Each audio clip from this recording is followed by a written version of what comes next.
It's time for the Brouhaha Sports Show. Brouhaha Sports with award-winning sports writer Dale McKee and co-host Marshall Wood. Talking sports with the legends of the game and famous sports personalities. Brouhaha. Now to Marshall and Dale with tonight's guest. Good evening, everyone, and welcome to tonight's Brouhaha. Marshall and Dale at it again.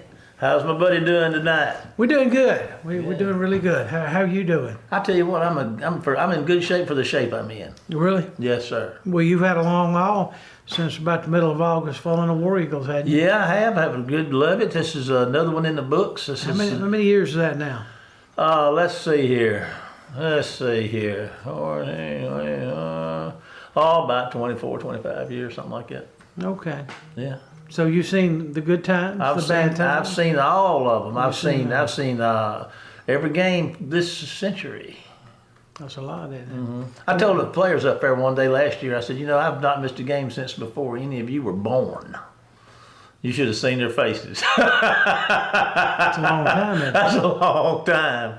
Well, I can go back. I was actually at the first game Wayne County ever played against Quitman. Back in '89. And Quitman won it, didn't he? Yeah, it's the only time they ever did. And you know what's bad about it? I was one of the officials at the game. You couldn't help us out. I was on the Quitman sideline, and they gave me heck all night because they knew who my dad was. And they kept telling me I was cheating, and everything else. And that's worse than West Jones having their basketball coach out there throwing flags on us from the side that the West Jones Mustangs run. It's the same thing. So we can't fuss about that when we did it with you. No, I called several games up there. I called a game against McKee one night, and or twice against McKee, and I saw that Mangum guy that played for Alabama. No, Alabama and Ole Miss. Chris Mangum. Chris, he's a banker now in Petal. He made one of the most unbelievable catches I've ever seen up there. And, of course, McKee had a really good team that year. And I remember calling a game against, I don't know who else. I didn't call many up there. I was living in Laurel at that time. And so I was, but I didn't really want to call it Wayne County. Years ago, I stopped in the Dairy Queen up there in McKee. Have you ever been in it? Is that the one they call, what's it called, Zips? No, it's the Dairy Queen. Oh, yeah, the Dairy Queen. Yeah. And you ever been in that one? Well, yes, sir, I have. You notice all them football players from Simpson County up there have been in the NFL? No, I haven't. I guess I do a lot of drive-thrus there. Yeah, they had. I hadn't been in that thing in probably 10 or 12 years, but the last time I was in there, I was noticing there's several football players up there made it in the NFL from Simpson County. Well, we got what, 2? Well, if you want to count, go way back, Well, Jake Allen was in there. Yeah. Jake, he played a couple years up I thought he was on the practice squad. He actually got to play the game. Oh, okay. For the Browns, I think. Way to go, Jake. And of course, the Evans boy, he was for 3 or 4 teams, but he was always did he actually make it to the active roster? I don't think he did. Yeah, I don't think he did. But now he was a good one. I always thought he had been a better situation in the pros because of his weight and size. I thought he would be better at a fullback. Yeah. But they were, the fullbacks are extinct. Yeah. He led the SEC in sacks 2 years at State, didn't he? Yeah, he was first team all SEC his Willie. Senior year. I remember when I was up I was the mayor at the time, and it's back when Willie was up here as a senior, and they had the police department had a bunch of old Wayne County basketball players in it, and they would always play a team from like an all-star team from the high school, not the basketball team, but the kids. And Willie Evans was on that team that night, and I was up on the city team, and they put me out there, which I didn't have no business out there. And Willie walked by, and I said, "Let me tell you something. Don't assume that I can get out of your way, because I don't want you. If you twist your ankle stepping on me, I'm going to be in a lot of trouble." So, I said, "Just don't assume I'll move." So I gave him. Of course, it didn't matter. Of course, my youngest son and him played together for 1 year, and I think he's in. I think Willie's now in North Carolina. Man, he was something else. I watched him dismantle Meridian one night from both sides of the ball, man, playing offense and defense. He was a special talent. That's what I get a little I don't say I get irritated at coaches, but I don't understand coaches because back during the 60s and 70s, you had your best. You didn't have two-platoon football like they do now, offense, defense. But once you got inside of you did have people that played special positions, but I just remember that, especially in the 70s, coaches believed in this. Once you got inside the other guy's 20-yard line, you had your best 11 athletes on the team, either on offense or defense. It didn't matter if one of them was just playing one way. If it was a need, you got out there to either stop them or help them score. Yeah. And so a lot of coaches don't do that anymore. Yeah. You either play one position and that's it. Yeah. Which I don't understand. Yeah. Put your best 11 out there when it matters. Yeah. Well, if you don't understand it, none of the rest of us certainly can understand it. Yeah. But I sure don't want to coach for sure. Nor do I. Listen, who we got for a guest tonight? John Fourcade, former New Orleans Saint, Ole Miss Rebel. John Fourcade. We've had him a couple of times, and he's a real treat, folks. Y'all are in for a treat with John tonight. So let's take a break to hear from one of our sponsors, and Dale and I'll be back with tonight's guest, John Fourcade, right after this break. Phillips Building Supply in Laurel, your hometown building supply store since 1954. We are locally owned and pride ourselves on helping our customers find exactly what they need. From foundations to roofs to doors and windows, Phillips has it. For tools, hardware, lumber, and plywood, visit Phillips Building Supply. Welcome to the show, John. John, we told everybody that you're a former Saint, former Ole Miss Rebels, but we just want to talk about those two teams in a little bit and maybe some other people involved with those two teams.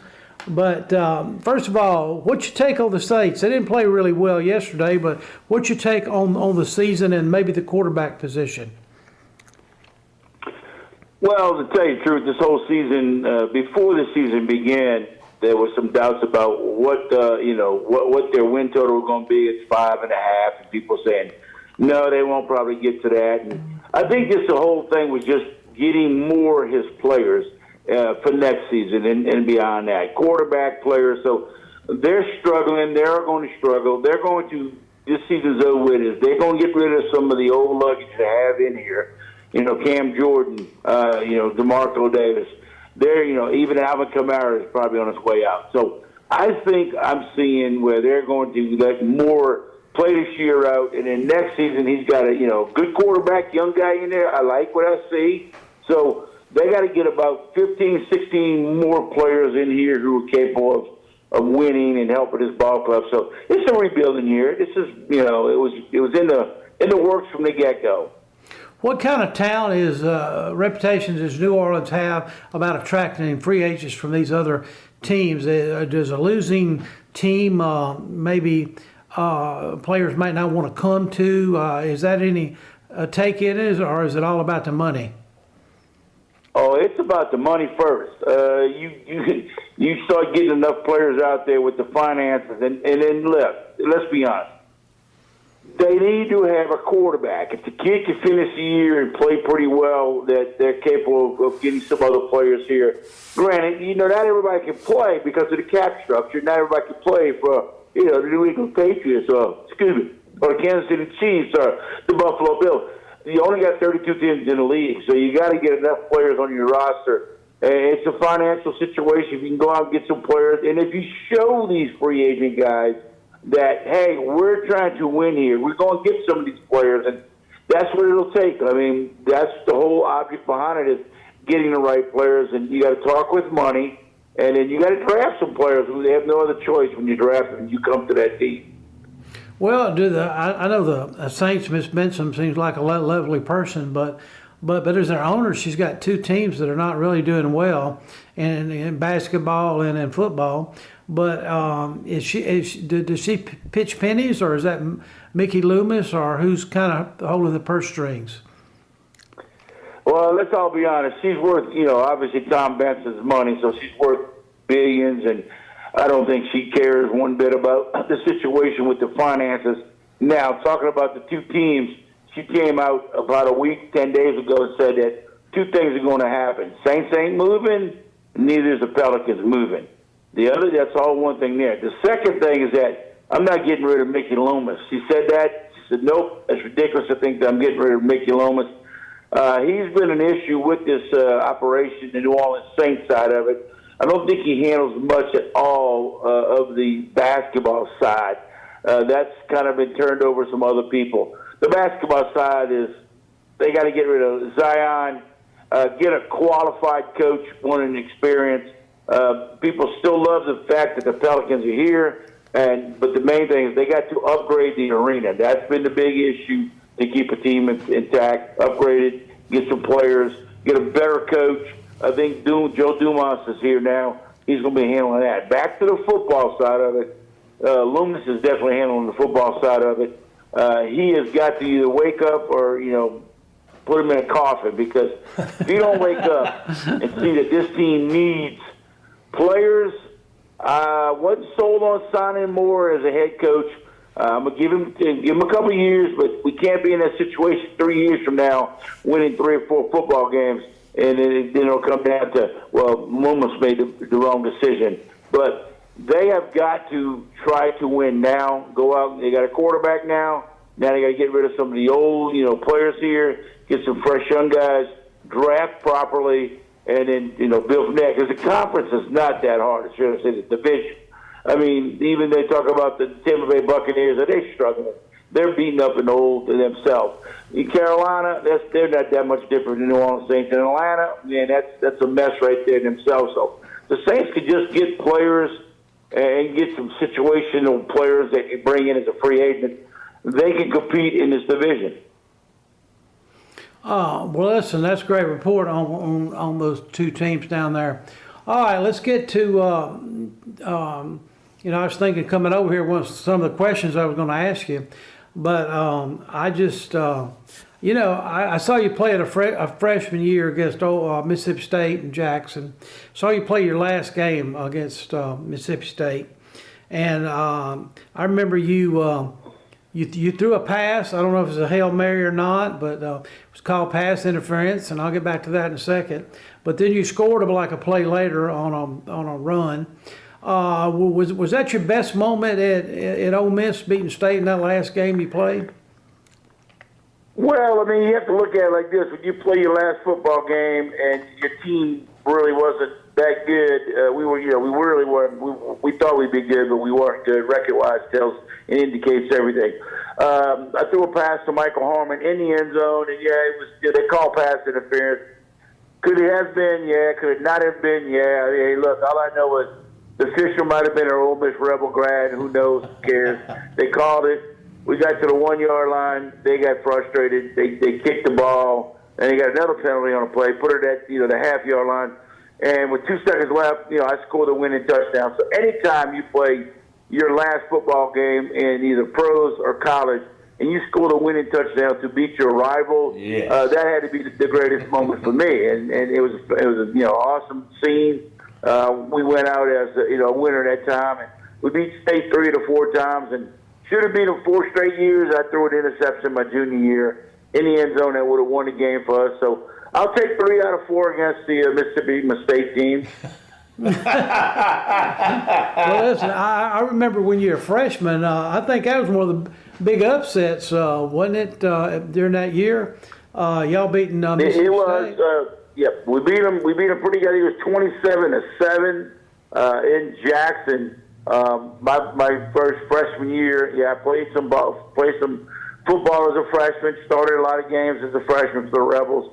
And playing your big rival, we beat them there. We beat them the following year. My junior year, we had a chance to lose 19-14. Drove down there to throw a pick in the end zone, which that's on me. But every time you play a rival, especially in-state rival, and you got the big game. No matter who wins throughout the year, what record you got, you throw all that out, and that's what kind of scares you every time you go to that last game of the season with a team who's got a losing record. And so we came to play, and we played 60 minutes, and Mississippi State that last year I played 59 minutes and 30 seconds, and they kicked the ball on field goal on third down. Who does that? Emery Ballard did, and they went up by 3, and we got the ball back, and we drove down. And pass interference or not, if penalties are called, players are missed. Calls can be called however you want to look at it. And to me, it's pass interference. To probably the world probably think it wasn't, but it is what it is. We won it, they lost it, and we moved on, and I'm done with all that. But that's the way to go out, last play, and go out as a winner. Yes, yeah, it was great. It was great. It was a great play. Listen, they got the Egg Bowl this week, and Ole Miss probably having their greatest season in 65 years, probably close to it. 11. Let's see, they're 10-1. Got a chance to be 11-1. And I know it's not easy playing in Starkville, and you never had that experience. But with the way it is now, home and away. But the visiting team has a lot to do with it. But State's played some really good ball at home, especially against Texas and Tennessee.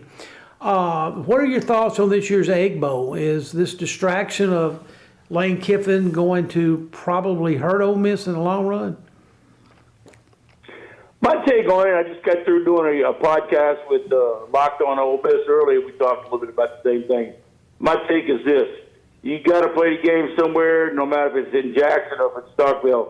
2 teams have to play. One's obviously playing for a playoff spot, and the other one is just, playing to be playing. I thought Mississippi State did some fantastic stuff this season. I think they blew a few games. That was on coaching. They got a carousel going on with the quarterback situation. I think the O-line and D-line favors the Ole Miss Rebels. The Rebels' running game has started to really pick up.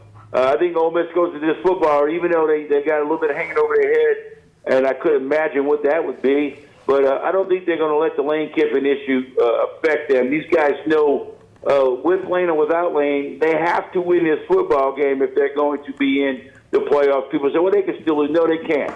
They lose this game coming at the end of the season and your coach possibly leaving. The committee's going to say, well, we don't want a 10-2 team with not even having a head coach. And that won't look good going into the playoffs, neither for television as well. So they win this football game they're in, 11-1. And I think the Rebels are set for this game. Their players know what's at stake. If Lane stays, if Lane goes, these guys are playing for themselves and for all the other coaches.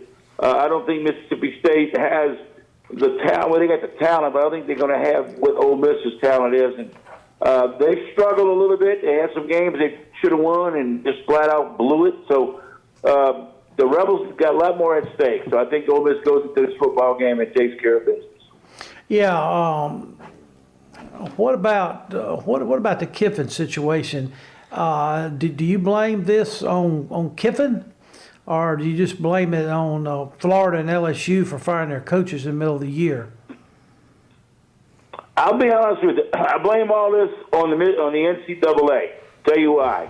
They know this has been going on for years, where coaches get fired and then they go after other coaches, either in teams that are going into the playoffs or teams that are going to a bowl game. And you got a good situation there. The teams that fired their coaches, let's just take LSU in Florida. Well, they got to do their just due. I mean, there's no rule saying they can't go talk to coaches who are at other schools. They need to find a coach because why? Well, December is first set of high school signing date. They should have left it up in February, but they didn't do that now because why? Because they got kids that graduate early, and they want to get them into the programs in January when the new school system starts.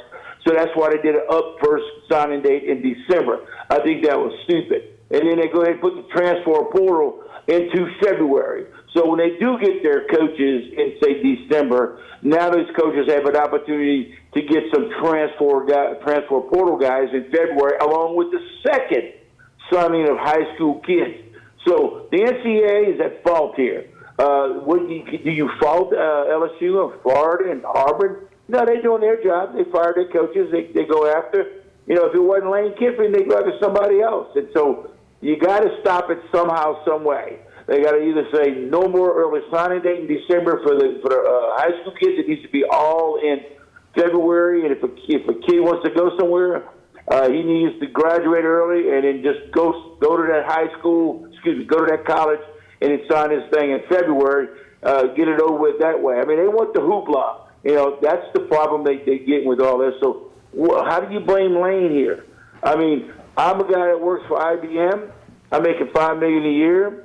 General Motors calls me and says, "Hey, we want to offer you a job working for us. We like what you're doing. We'll give you $10 million and a lot of perks." I'm packing up and working for General Motors, and so that's the problem. Lane is making $9 million at Ole Miss.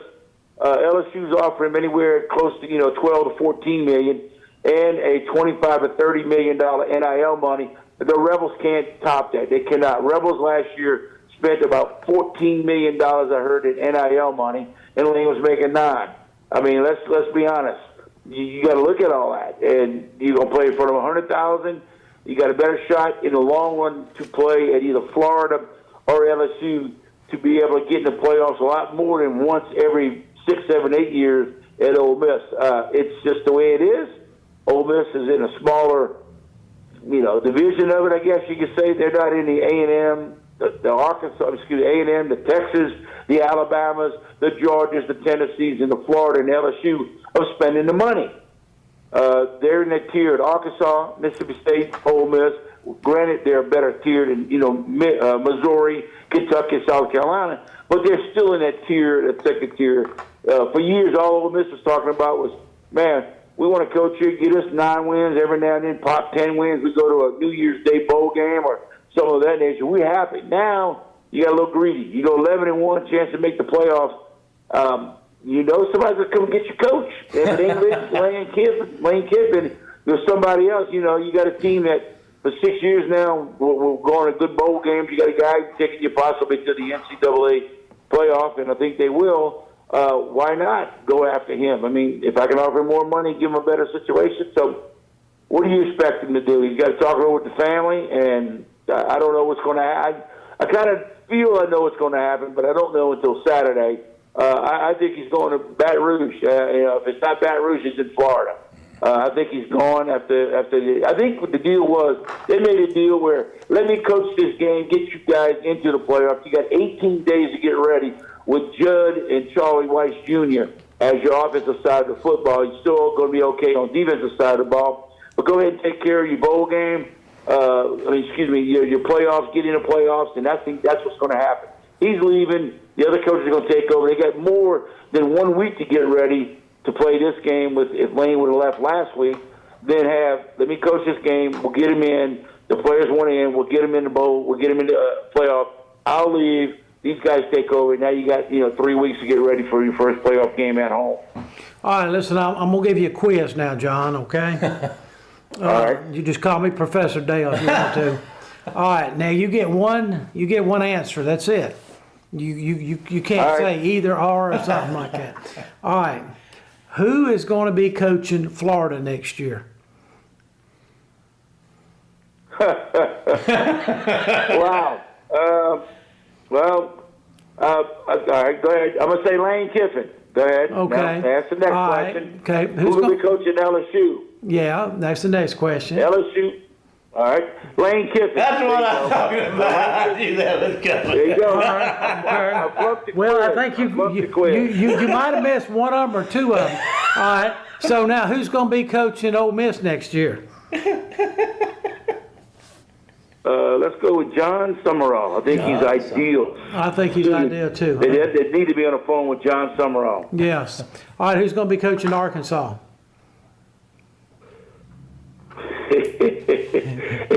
I would have said if Arkansas would have performed better last week, I'd have said you're going to keep your boy there. Petrino. What's his name? Bobby Petrino. Bobby Petrino. Yeah. But you know what? Let me say this. If Bobby Petrino, he can go to Ole Miss and do well there too. So, they want to get a Bobby Petrino stuff. Nothing wrong with getting him there. But I just think that Arkansas is not going to, I have no idea what Arkansas is going to go after. They're talking Gruden. I don't think John Gruden is a college football coach. His philosophy, his demeanor of being a professional coach is set for professional football. His play calling and the way he deals with players, that's not a college coach. I like John. I've known him He'd be a great name draw, but I don't know if he can do the college coaching. Hey, John, this is Marshall. I told you in a little pregame interview here that I'd show up at some time and say we're out of time. Well, we've reached that point, and we want to thank you, sir, for taking your time and being with us. And you're a Mississippi treasure as far as I'm concerned, and we're so thankful you'd be with us today. Going to ask you to hold on for just a minute. Dale and I are going to take a break to hear from one of our sponsors and be back with the final segment of the Brouhaha right after this commercial break. Phillips Building Supply in Laurel, your hometown building supply store since 1954. We are locally owned and pride ourselves on helping our customers find exactly what they need. From foundations to roofs to doors and windows, Phillips has it. For tools, hardware, lumber, and plywood, visit Phillips Building Supply. Welcome back, everybody. I mean, it's hard to follow John Fourcade, buddy. I'm just telling you. He is a jewel, like you said. Now, you know the problem with him up there was that Ole Miss really didn't have great players around him. Steve Sloan brought him in there, and he didn't have a lot of great players around him. A lot of pressure was put on him, and a lot of people thought he was a little hot dog because he was from New Orleans, and he probably was a little bit. But I think he was done unjust because he was a very, very good quarterback during the 70s for sure. One thing I remember about him was when the strike season happened in the NFL, and the Saints brought him in. And I remember they were playing San Francisco down there in the Super Bowl and Superdome, and Fourcade was the quarterback, and whoever was coaching, I can't remember, Bill Walsh was on the other side of San Francisco, and the Saints came out with Fourcade, the quarterback, running the wishbone. And they were getting offensive. You could just see Coach Walsh over there just shaking his hand and smiling and clapping across the field at the New Orleans coach. Fourcade was making it happen, son, making it happen.